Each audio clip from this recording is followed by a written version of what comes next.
Kurt Cobain, BK to the fullest, l'enfant terrible et la rockstar. J'ai trouvé dans le rap une manière beaucoup plus dynamique d'écrire. Je devais trouver un moyen de me pousser encore plus dans mes retranchements. C'est dans l'inconfort finalement qu'on arrive à se développer. Le studio, c'est vraiment le plaisir de commencer de rien et de sortir de là avec un matériel qui a de l'âme. Salut, tu peux m'appeler Moon. Moi c'est Sid. On est les fondateurs du projet TOC. Ce qu'on veut faire, c'est mettre en avant des profils de gens passionnés mais surtout passionnants, que ce soit par leur métier, histoire de vie ou personnalité. On sort des vidéos régulièrement, donc si t'aimes ce qu'on propose, n'hésite pas à nous soutenir sur notre Patreon qui va s'afficher juste là. Il s'affiche là. Bref, il sera en description. Tu peux t'abonner, Tu peux liker. tu peux partager, ça nous aidera beaucoup. Sur ce, bonne vidéo.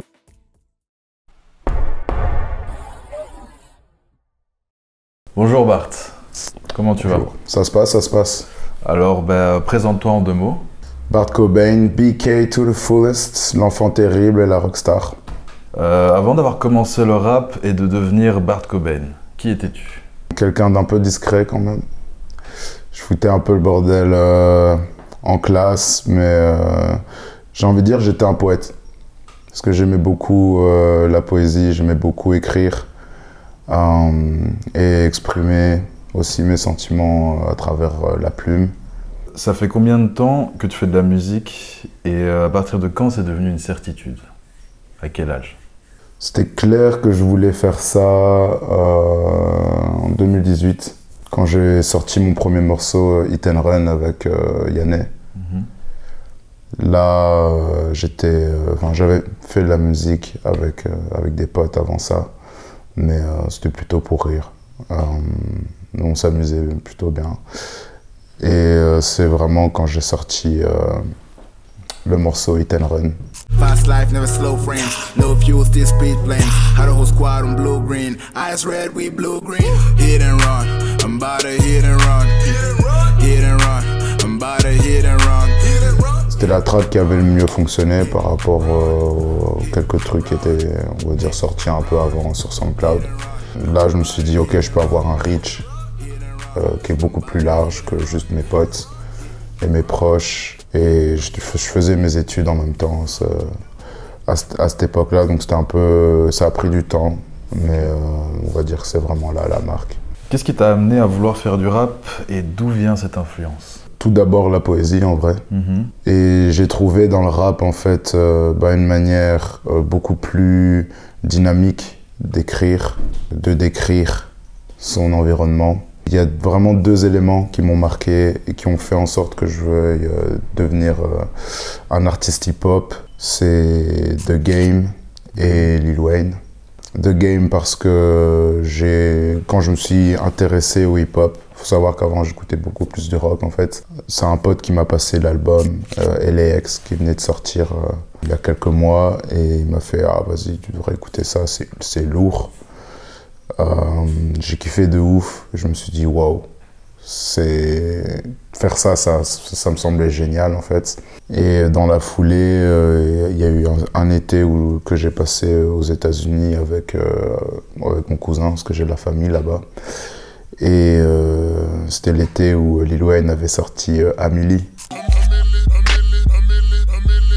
Ça nous a chamboulé et alors on s'est dit, tu sais quoi, on va commencer à rapper, on va écrire des textes juste pour rire. Juste pour voir où ça mène et...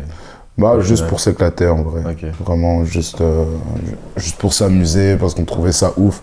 Je sais pas pourquoi mais l'instru il était dispo très vite.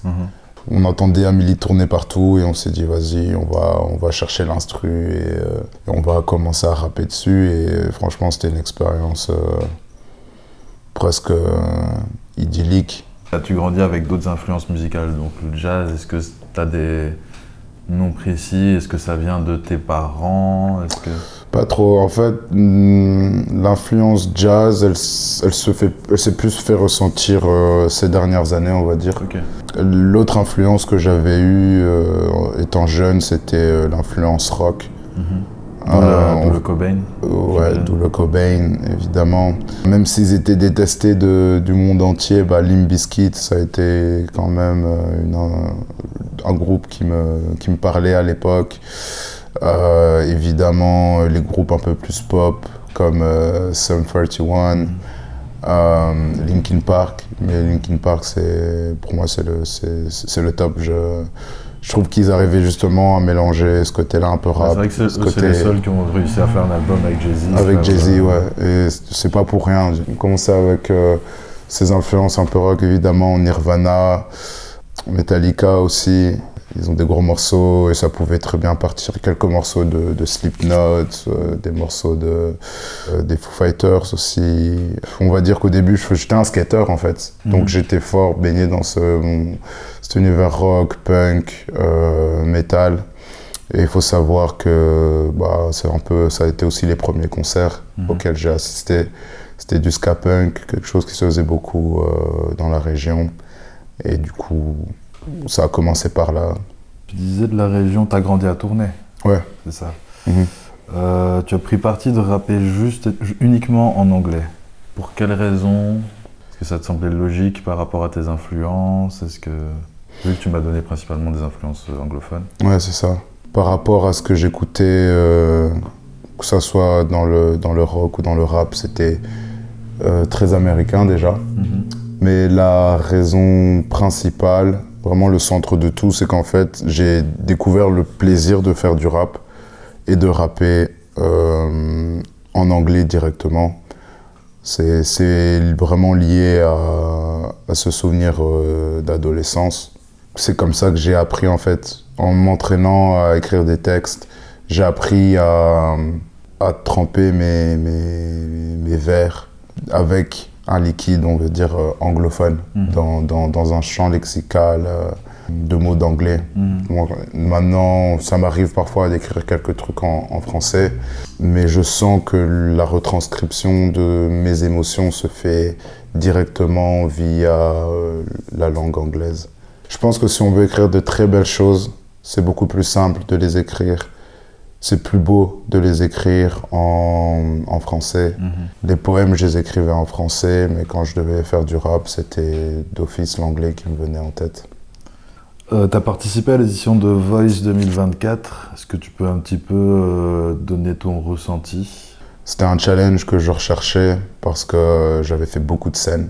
J'arrivais plus en fait à ressentir ce bourdonnement, on va dire, que procure l'excitation de la scène. Alors je savais que je devais trouver un moyen de me pousser encore plus dans mes retranchements. C'est dans l'inconfort finalement qu'on arrive à se développer, parce qu'on passe un peu en mode survival.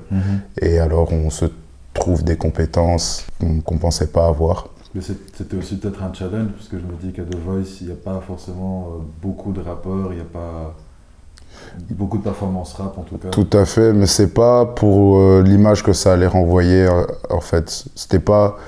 Ma première intention était vraiment pour l'accomplissement personnel. Je voulais arriver avec un challenge un peu plus difficile que de me produire devant des personnes, qui est quelque chose qui est devenu très naturel. Mais j'avais entendu de la part d'autres personnes qui avaient participé à des éditions précédentes qu'il y avait une certaine pression du travail, du fait qu'on soit à la télé, du fait que voilà... C'est un milieu hyper pro aussi. C'est ça, et que les choses, exactement, que les choses soient pro, etc.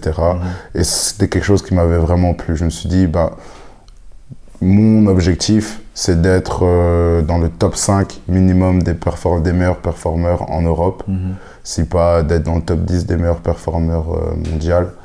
Donc pour moi, c'était en passant par une expérience comme ça, avec d'autres exigences beaucoup plus élevées, beaucoup plus directes, qui allaient m'aider à m'approcher de ce goal. Tu préfères le studio ou la scène? J'ai clairement une préférence pour la scène. J'aime beaucoup le studio parce que c'est le côté créatif, mais la scène, c'est le partage. C'est vraiment un échange d'énergie avec le public. Et pour moi, c'est ça qui crée encore plus de vibrations que simplement le fait de créer en studio. Je me permets un parallèle, c'est un peu comme cuisiner quelque chose et puis après le faire goûter. Exactement. Ouais, c'est un très bon parallèle, ça. Ça donne faim d'ailleurs. Comment tu gères, si tu en as, du stress avant une performance?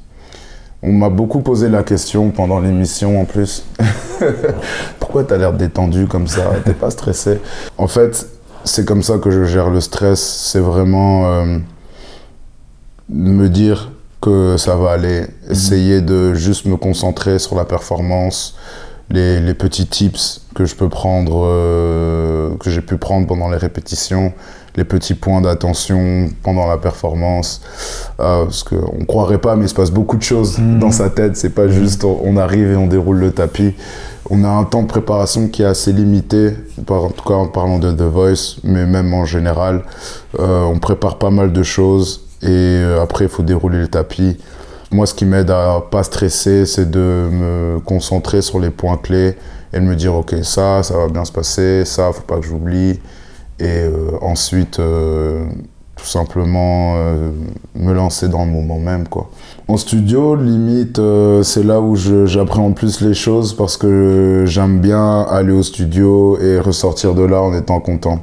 On contrôle jamais sa créativité, on n'a pas un 100% de contrôle. Pas tous les jours bon. Tu peux pas être bon tous les jours, tu peux pas aller dans le studio et ressortir de là avec un banger ou un classique. Donc c'est plutôt, quand je vais en studio, je me dis ok, j'espère qu'aujourd'hui on aura la grâce de Dieu avec nous et que ça va être une bonne cesse et qu'on sera inspiré par les étoiles ou je sais pas quel astre. Franchement, il y a que là où je me pose un peu plus de questions, mais le studio, c'est vraiment le plaisir de commencer de rien et de sortir de là avec un matériel qui a de l'âme. Est-ce que tu as des sorties prévues dans les prochains mois ou des lives Ouais, vraiment, là j'ai hâte de pouvoir montrer un peu la nouvelle direction que ma musique prend. Avec tout ce qui s'est passé l'année dernière, j'ai quand même pris un bagage musical plus conséquent que ce que je pensais apprendre en fait.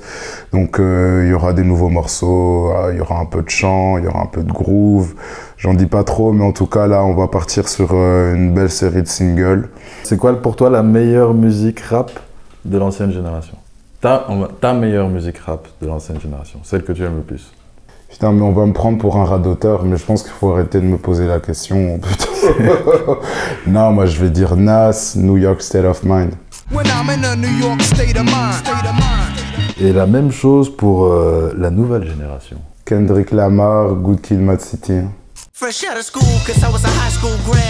Et la toute dernière question, c'est une recommandation non rap que tu écoutes beaucoup. Paradis blanc de Michel Berger. Parce qu'il est fort. Je m'en irai dormir dans le paradis blanc. Honnêtement, c'est un son que j'aime beaucoup parce que je me suis dit, il a die et comme s'il a écrit un son. C'est comme s'il avait écrit un son, il savait qu'il allait je sais pas pourquoi. C'est un son qui me touche de ouf. En tout cas, la musicalité, elle est dingue. En rock, ça serait Metallica, Nothing Else Matters. C'est quoi du coup tes plans d'avenir dans ta carrière? Après tu m'avais dit être dans le top 10 ou le top 5 des meilleurs performeurs. Ça peut être déjà une réponse en soi. Ça c'est déjà une réponse, ouais. En termes de performance, souhaitez-moi un Grammy. C'est bon, c'est pas mal. Merci. Merci à vous.